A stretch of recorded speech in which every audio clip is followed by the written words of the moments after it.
সরাসরি রবকে অস্বীকৃতি জানে। আজকে নামাজের ব্যাপারে এতটা গাফেল, এতটা উদাসীন। নামাজের সময় যাচ্ছে, ফজর যাচ্ছে, যোহর যাচ্ছে, আসর যাচ্ছে, সবটা চলে যাচ্ছে আমাদের নামাজের হিসাব।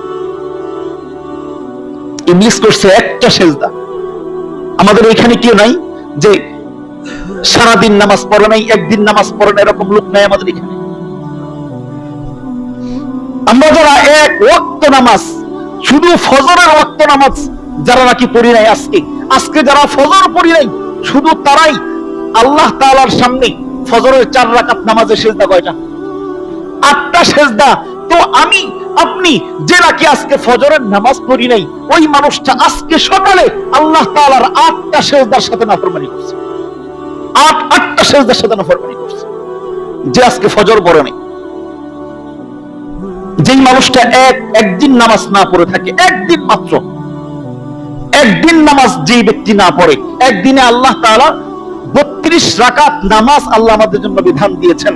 অতএব একটা মানুষ যখন একদিন নামাজ থেকে গাফেল থাকে, একদিন যখন সে নামাজ না পড়ে, এই মানুষটা একদিনে অন্তত 64টা সেজদা আল্লাহর সামনে অস্বীকার যাবে। 64টা সেজদা।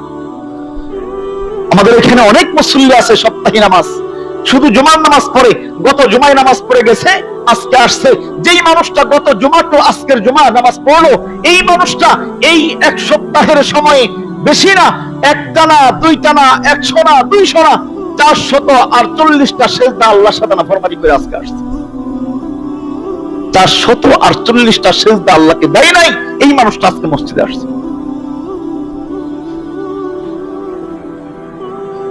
এর চাইতে নাফরমানি, এর চাইতে গাদ্দারি, এর চাইতে আল্লাহর সাথে ধোঁকাবাজি আর প্রতারণা আর কি হইতে পারে বলেন? যেই মানুষটা আল্লাহর সামনে সেজদা দিতে অস্বীকার নয়।